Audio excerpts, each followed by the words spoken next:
یہ خود ہی یہ ظالم لوگ تھے، ظلم کرنے والے تھے۔ سورۃ انعام میں ان چیزوں کا ذکر آیا جو ان پر حرام کی گئی۔ ایک جگہ قرآن کریم کے اندر آیا جزیناہم ببغیہم، ہم نے ان کی بغاوت اور سرکشی کے نتیجے میں ان پر یہ چیزیں ہم نے حرام کر دی۔ حضرات نے یہاں لکھا ہے کہ نافرمانیوں کی وجہ سے یہودیوں کے اوپر حلال چیزیں بھی حرام ہو گئی۔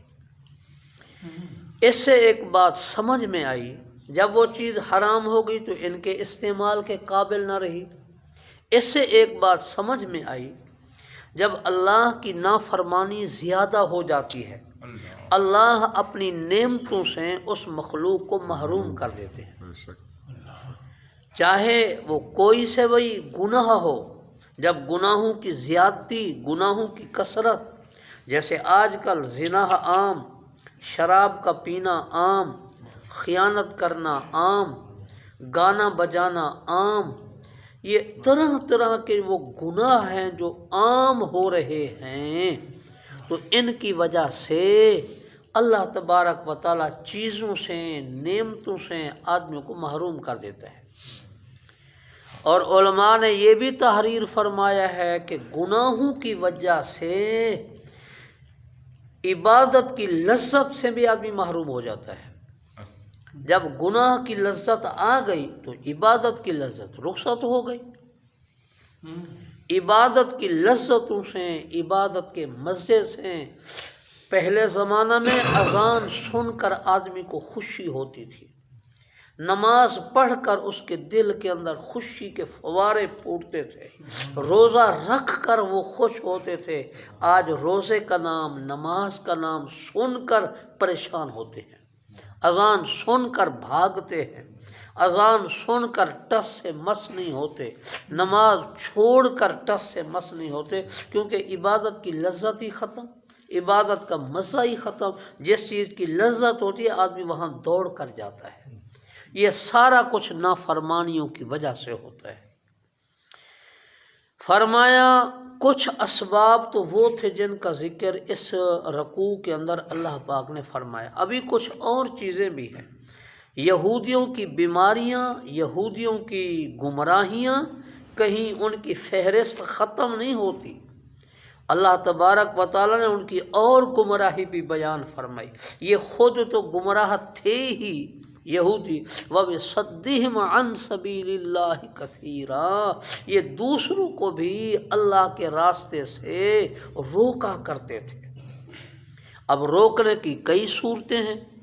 ایک یہ ہے کہ جو طاقتور ہوتے تھے اپنی طاقت کے زور پر دوسروں کو منع کرتے کہ ادھر نہ جاؤ، اور دوسرا ان کے دلوں میں وسوسے ڈالتے تھے، یہ اسلام ایسے، پیغمبر اسلام ایسے، قرآن ایسا، فلاں کتاب ایسی، روکنے کی ایک صورت یہ بھی ہے۔ اور اللہ معاف فرمائے، آج کا مسلمان، ہمارے اعمال آج دوسروں کے لیے رکاوٹ بنے ہوئے ہیں۔ ہماری دکان سے کوئی آدمی سودا لینے کے لیے تیار نہیں ہے، ہندو سے موٹر سائیکل بنوا لیں گے، اپنوں سے نہیں بنواتے مسلمان سے۔ کیوں؟ وہ کہتے ہیں کام دیانت سے کرتے ہیں، مسلمان 2 نمبر کام کرتے ہیں، چیزوں کے اندر ملاوٹ۔ کوئی آدمی دوسرے پر اعتماد کرنے کے لیے تیار نہیں ہے، کوئی آدمی دوسرے کے پاس امانت رکھنے کے لیے تیار نہیں ہے، کوئی آدمی دوسرے کے ساتھ سچ بولنے کے لیے تیار نہیں ہے۔ ہمارے ان اعمال کو دیکھ کر، رویے کو دیکھ کر غیر مسلم بھی اسلام کے قریب نہیں آ رہے، تو ہم بھی اسلام کے لیے رکاوٹ بنے ہوئے ہیں۔ صد کا لفظ سواد کے ساتھ ہے، اس کا معنی ہوتا ہے روک دینا، یہ روکنے کا ذریعہ بن رہے ہیں اور سبب بن رہے ہیں۔ یہودیوں کی اور خرابی، وَأَخْذِهِمُ الرِّبَا، فرمایا یہودی لوگ سود خور ہیں، یہ سود کھاتے ہیں، وَقَدْ نُهُوا عَنْهُ، حالانکہ ان کو سود کھانے سے، لینے سے منع کیا گیا تھا، روکا گیا تھا۔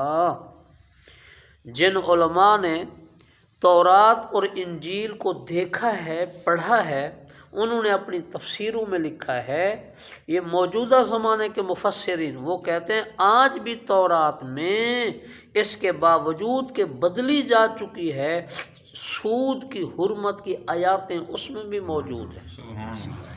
تو سود ہر شریعت میں حرام رہا ہے، کسی زمانے کے اندر بھی سود حلال نہیں ہوا، بلکہ حضرات نے لکھا ہے سود کسی شریعت میں حلال نہیں رہا، زنا کسی شریعت میں حلال نہیں رہا، جھوٹ بولنا کسی شریعت میں حلال نہیں رہا، شرک کرنا کسی شریعت میں حلال نہیں رہا۔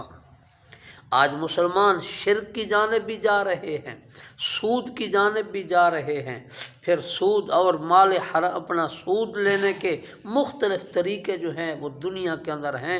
یہودی سود خور لوگ تھے، آج بھی سب سے بڑے جو سود خور ہیں دنیا میں وہ یہودی پائے جاتے ہیں، سب سے زیادہ کاروبار یہ سود پر ان کا چلتا ہے۔ مسلمان بھی پیچھے نہیں ہے، آج کا مسلمان بھی مسلسل سود کے پیچھے لگا ہوا ہے۔ یہ بینکنگ کا نظام، اجتماعی یہ سودی کاروبار ہیں جہاں چل رہے ہیں، وہاں لکھنے والا سب کچھ وصول کرنے والا مسلمان ہے، وہ پوچھتا ہے کرنٹ اکاؤنٹ میں یہ کس میں قدر تم کھاتا کھلواؤ گے؟ مسلمان ہو کر مسلمان سے پوچھ رہا ہے سود والی طرف کھاتا کھلواؤ گے یا دوسری جانب؟ یہ اجتماعی طور پر بینکوں کا نظام شروع کر کے ہمیں سودوں کے اندر یہودیوں نے سود میں پھنسا دیا ہے۔ وَأَخْذِهِمُ الربا، یہودی سود بھی لیا کرتے تھے، وَقَدْ نُهُوا عَنْ، اور حالانکہ ان کو اس سے روکا گیا ہے۔ لفظ قد جہاں پر آ جاتا ہے وہاں تحقیقی بات ہوتی ہے، کچی بات نہیں ہوتی، حالانکہ پکی بات ہے، یہودیوں کو اس سے روکا گیا تھا۔ ہمارے نبی نے سود سے روکا، لینے سے روکا، اس کی برائیاں بیان فرمائیں، اس کے گناہ کو واضح فرمایا، لیکن آج ہم مسلمان بہت ساری جگہوں پر ہماری گلیوں میں سود دیا جا رہا ہے، لے بھی رہے ہیں، دے بھی رہے ہیں، ہمارے محلوں میں یہ کاروبار جاری ہے، چھوٹے بڑے ہر بینک کے اندر یہ کاروبار جاری ہے۔ اس وقت مسلمان بھی سود کی لپیٹ میں ہیں، سود لے کر گاڑیاں لے رہے ہیں، سود لے کر مکان بنوا رہے ہیں، سود لے کر بچوں کی شادیاں کر رہے ہیں، سود لے کر فیکٹریاں کھول رہے ہیں، سود لے کر تجارت کر رہے ہیں، پھر سود کی مد میں رقم ادا کر رہے ہیں۔ بعض اوقات سود اتنا دینا پڑ جاتا ہے، اصل قرضے سے بھی سود جو ہے وہ زیادہ ہوتا ہے دینا۔ یہودیوں کی فہرست جو اللہ پاک نے بیان فرمائی ابھی جاری ہے، وَأَكْلِهِمْ أَمْوَالَ النَّاسِ بِالْبَاطِلِ، لوگوں کے مال ناجائز طریقے سے یہودی کھاتے تھے۔ قرآن کہہ رہا ہے صاف لفظوں میں، اور کسی یہودی نے آج تک تردید نہیں کی کہ جو قرآن کریم نے ہمارے متعلق کہا ہے ہمارے اندر یہ بات نہیں پائی جاتی تھی۔ پھر مال حرام، لوگوں کے مال کو ناجائز طور پر کھانا، اس کی بہت ساری صورتیں، رشوت کی ساری صورتیں، بھتہ خوری کی ساری صورتیں، اغوا برائے تاوان اس کی ساری صورتیں، آج کل دوسروں کو بلیک میل کر کے لینے کی ساری صورتیں، اتنا دو ورنہ ہم یہ کر دیں گے وہ کر دیں گے، جو جھوٹ بول کر چیزوں کو بیچنا فروخت کرنا، یہ سب کچھ جو ہے ناجائز طریقے سے، سودے سلف ناجائز طریقے سے، عیبدار چیز بیچیں گے، 2 نمبر چیز بیچیں گے، اور اس کی یہ ناجائز طور پر مال کھانے کے طریقے بہت سارے طریقے رائج ہیں۔ رشوت کا نام چائے پانی رکھ دیا گیا اور اس کو کھایا جا رہا ہے۔ وہ چاہے بدنام تو صرف پولیس ہے، بہت سارے اور لوگ ہیں ان کے علاوہ، جس دفتر میں جاؤ وہاں کام نہیں ہوتا جب تک چائے پانی پیش نہ کیا جائے۔ لینے والا بھی مسلمان ہے اور مانگ رہا ہے، شرم بھی نہیں کرتا، بلکہ کھلے عام سڑکوں کے اوپر کھڑے ہیں اور وہاں سے مانگ رہے ہیں کہ یہ دو ورنہ پھنس جاؤ گے۔ آگے کا ڈراوا دے کر یہ مال کو ناجائز طریقے سے لے رہے ہیں، جتنے ہیں مجھے دے دو، تھوڑے ہیں تو تھوڑے دے دو، کوئی بات نہیں۔ حتیٰ کہ آخری حد تو یوں کرتے ہیں، یہ روڈ پر کھڑے ہوئے، چلو اور کچھ نہیں تو سگریٹ دے دو، بچ جاؤ گے، چلے جاؤ گے۔ یہ ساری صورتیں مال حرام کے جو کھانے اور لینے کی ہیں آج مسلمانوں میں موجود ہیں۔ اگلا جملہ اللہ پاک نے فرمایا وَأَعْتَدْنَا لِلْكَافِرِينَ مِنْهُمْ عَذَابًا أَلِيمًا۔ منہم کا لفظ جو ہے یہ بڑا عجیب ہے۔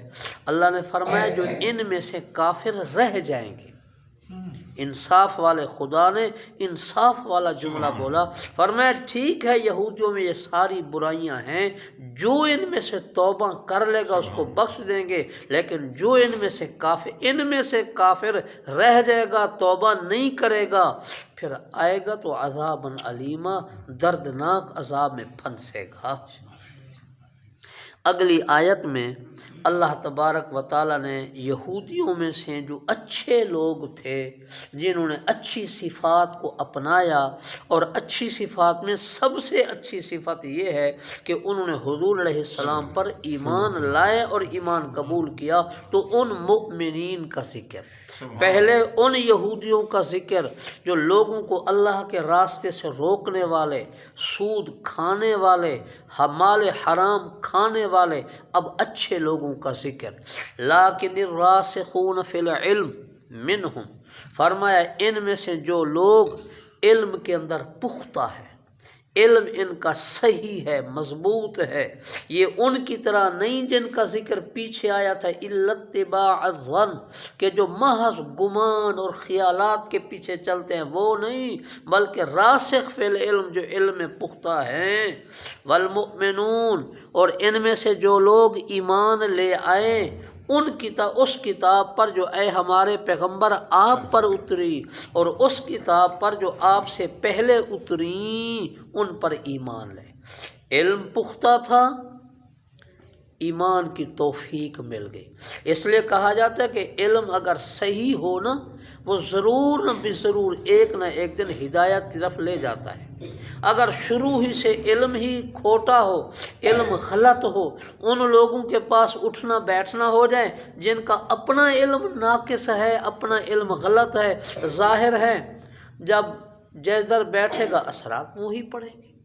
صحیح علم والوں کے پاس بیٹھے گا، اثرات صحیح پڑیں گے۔ غلط علم والوں کے پاس بیٹھے گا، جس دکان پر جاؤ اثرات وہی ہوں گے، وہاں کی فضا آدمی کے اندر داخل ہوگی۔ فرمایا والمقیمین الصلاۃ، ان کے ایمان کی نشانی اور علامت یہ ہے، یہ خصوصیت کے ساتھ یہ لوگ نمازوں کو قائم کرتے ہیں۔ اب علم تو ہے اور ساتھ ایمان بھی آ گیا، لیکن اس کی نشانی کیا ہے؟ فرمایا نمازوں کو قائم کرتے ہیں۔ اور بارہا یہ بات عرض کی گئی ہے، قرآن نے نماز کے قائم کرنے کا مطالبہ کیا ہے، اور قائم کرنے والوں کی تعریف کی ہے، پڑھنے والوں کی نہیں۔ سبحان اللہ۔ پڑھنا تو یہ ہے کبھی پڑھ لی کبھی نہ پڑھی، ادا کرنے والوں کی نہیں۔ ادا کرنا تو یہ ہے کبھی آ گیا کبھی نہ، نماز ادا کر لی ہے۔ جیسے آج کل ہمارے یہاں جمعہ ادا ہوتا ہے، خطبے کے وقت آ گئے سارے کے سارے، یہ ادا ہے، قائم کرنا نہیں۔ قائم کرنا یہ ہے نماز با جماعت پڑھے، مسجد میں پڑھے، وقت پر پڑھے، اس کے فرائض، واجبات، سنت اور مستحبات کا پورا خیال رکھے۔ والمؤتون الزکاۃ، اگر زکوٰۃ بنتی ہے اس کو ادا کرے۔ یہ نہیں کہ نماز تو پڑھ لی، ایک فریضہ تو ادا کر لیا، دوسرا فریضہ غائب ہو گیا۔ مال کی محبت ہوتی ہے، دینا مشکل ہو جاتا ہے۔ اہل کتاب یہودیوں میں سے جو بعد میں مسلمان ہو گئے، ان کی صفات کا ذکر ہے کہ یہ لوگ بھی زکوٰۃ کو ادا کرنے والے ہیں۔ مسلمانوں کو بھی ترغیب ہے کہ انہی کاموں کو تم بھی کرو۔ والمؤمنون باللہ والیوم الآخر، اللہ پر صحیح ایمان رکھتے ہیں، کوئی شرک کی ملاوٹ نہیں، اور قیامت کے دن کو بھی صحیح مانتے ہیں۔ فرمایا جن میں یہ صفات ہوں گی، چنانچہ کچھ اہل کتاب میں سے، یہودیوں میں سے کچھ لوگ ایمان لے آئے تھے، ان میں سر فہرست حضرت عبداللہ بن سلام رضی اللہ عنہ ہیں، اور ان کے علاوہ دوسرے حضرات بھی ہیں۔ اس آیت میں انہی حضرات کا ذکر ہے۔ فرمایا پھر یہ جو لوگ ہیں ان کے متعلق فرمایا ان کو ہم عذاب علیم دیں گے، اور ان کے متعلق فرمایا اولئک سنؤتیہم اجرا عظیما، ہم ان کو بہت بڑا اجر دیں گے۔ اب کتنا ہوگا اجر یہ اللہ ہی جانتے ہیں، جو دینے والے ہیں، جس نے تیار کر کے رکھا ہے اور جس نے وعدہ کیا ہے وہی جانتا ہے کہ اجر عظیم کیا ہوگا، کتنا ہوگا۔ قرآن کریم نے اتنا بتلایا ہے کہ ہم اتنا وہ کچھ دیں گے جو کسی ذہن نے آج تک سوچا نہیں، کسی کان نے آج تک سنا نہیں، کسی آنکھ نے اتنا آج تک دیکھا نہیں ہے۔ کیا مطلب ہوا؟ دنیا کے اندر آنکھوں سے آدمی جو کچھ دیکھ چکا، کانوں سے جو کچھ نعمتیں سن چکا، ذہن میں جو کچھ اس کے آتا تھا، ہم ان کی دیکھی ہوئی چیزوں سے بھی زیادہ، سنی ہوئی چیزوں سے بھی زیادہ، جو کچھ دل میں آتا تھا ہم اس سے بھی زیادہ عطا کریں گے۔ تو ذکر تو کیا گیا یہودیوں کا، اور ان میں سے پھر جو مسلمان ہوئے ان کی صفات کا، اور اوپر والے صفات ان یہودیوں کی تھیں جو برے لوگ تھے، بروں کا تذکرہ بھی کر دیا، اچھوں کا تذکرہ بھی کر دیا۔ مسلمانوں کو دونوں راستے دکھلا دیے کہ اگر پہلو بروں کے راستے پر چلے گا پھر عذاب علیم ہے، اگر اچھوں کے راستے پر چلے گا پھر سنؤتیہم اجرا عظیما، پھر بہت بڑا اجر دیں گے۔ تقسیم ہم نے کر دی ہے، راستے دونوں بتلا دیے ہیں، اب جس کا انتخاب کرنا ہو وہ کر لو۔ تو گویا دعوت بھی ہو گئی، اس راستے کو اختیار کرو جس پر چل کر اجر عظیم ملے گا۔ اللہ تبارک و تعالی ہمیں بھی ان صفات کو اپنانے کی توفیق عطا فرمائے۔ الحمدللہ رب العالمین والعاقبۃ للمتقین والصلاۃ والسلام علی سید الانبیاء والمرسلین۔ اے اللہ اچھے لوگوں کی صفات سنی ہیں، ان پر عمل کرنے کی توفیق عطا فرما، بری صفات سے محفوظ فرما، حفاظت فرما، تمام بیماروں کو شفاء کاملہ عطا فرما، تمام بیماروں کو شفاء کاملہ عطا فرما، ہمارے حق میں بہتری کے فیصلے فرما۔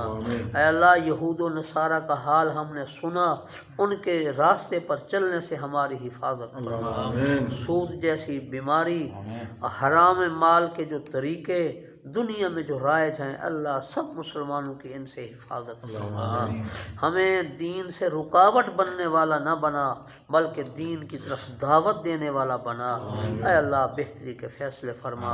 حضور علیہ السلام نے جو خیر کی دعائیں مانگی ہم بھی وہی مانگتے ہیں، ہمیں عطا فرما دے۔ جن فتنوں سے آپ نے پناہ مانگی ہم بھی ان سے پناہ مانگتے ہیں، ہماری حفاظت فرما۔ وصلی اللہ تعالی علی خیر خلقہ محمد وآلہ وصحبہ برحمتک یا